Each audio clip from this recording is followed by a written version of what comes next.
آپ کا بیٹا آج شام تک کا مہمان ہے، اس کا کوئی علاج نہیں۔ ڈاکٹر کے یہ الفاظ سن کر مولانا رو پڑے، اپنے بیٹے کو گھر لے گئے۔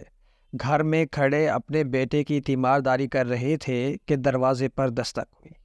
مولانا دروازے پر گئے، باہر ایک بوڑھے شخص کو کھڑے پایا۔ حضرت نے سلام و دعا کے بعد پوچھا، بابا جی خیریت سے آئے ہو؟ وہ کہنے لگا، خیریت سے کہاں آیا ہوں، ہمارے علاقے میں ایک قادیانی مبلغ آیا ہوا ہے، وہ لوگوں کو گمراہ کر رہا ہے، پوری امت گمراہ ہو رہی ہے اور آپ گھر میں کھڑے ہیں۔ مولانا نے جیسے ہی یہ بات سنی، آپ کی آنکھوں سے آنسو بہہ پڑے۔ بیوی سے فرمایا، بیوی میرا بیگ کہاں ہے؟ بیوی نے بیگ اٹھا کر دیا اور آپ بیگ ہاتھ میں پکڑے گھر سے روانہ ہونے لگے۔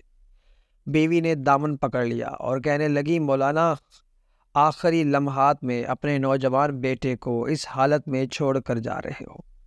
مولانا نے آسمان کی طرف نظریں اٹھائیں اور رو کر روانہ ہونے لگے تو جاں بلب بیٹے نے کہا، ابا جان میں آج کا مہمان ہوں، چند لمحے تو انتظار کر لیجئے، میری روح نکل رہی ہے، مجھے اس حال میں چھوڑ کر جا رہے ہو۔ مولانا نے اپنے نوجوان بیٹے کو بوسہ دیا، رونے لگے اور فرمایا، اے بیٹے بات یہ ہے کہ میں محمد صلی اللہ علیہ وسلم کے دین کی خاطر جا رہا ہوں۔ کل قیامت کے دن حوض کوثر پر ہماری تمہاری ملاقات ہو جائے گی۔ یہ فرمایا اور گھر سے روانہ ہو گئے۔ اڈے پر پہنچے، ابھی بس میں بیٹھے ہی تھے کہ چند لوگ دوڑے آئے اور کہنے لگے، مولانا آپ کا بیٹا فوت ہو چکا ہے، اس کا جنازہ پڑھاتے جائیے۔ مولانا نے آسمان کی طرف نظریں اٹھائیں اور رو کر فرمانے لگے، جنازہ پڑھانا فرض کفایہ ہے اور امت محمدیہ کو گمراہی سے بچانا فرض عین ہے۔ فرض عین کو چھوڑ کر فرض کفایہ کی طرف نہیں جا سکتا۔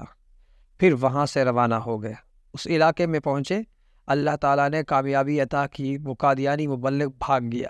مولانا 3 دن کے بعد گھر واپس پہنچے، بیوی قدموں میں گر گئی اور رو کر کہنے لگی، مولانا جب آپ جا رہے تھے تو بیٹا آپ کی راہ تکتا رہا اور کہتا رہا، جب ابا جان واپس آئے تو انہیں میرا سلام و عرض کر دینا۔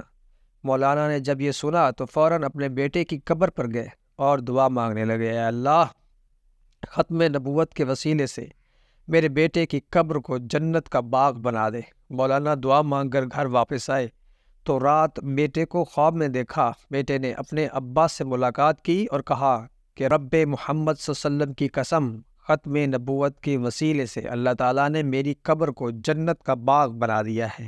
ختم نبوت کے اس مجاہد کو دنیا حضرت مولانا غلام غوث ہزاروی رحمۃ اللہ علیہ کے نام سے جانتی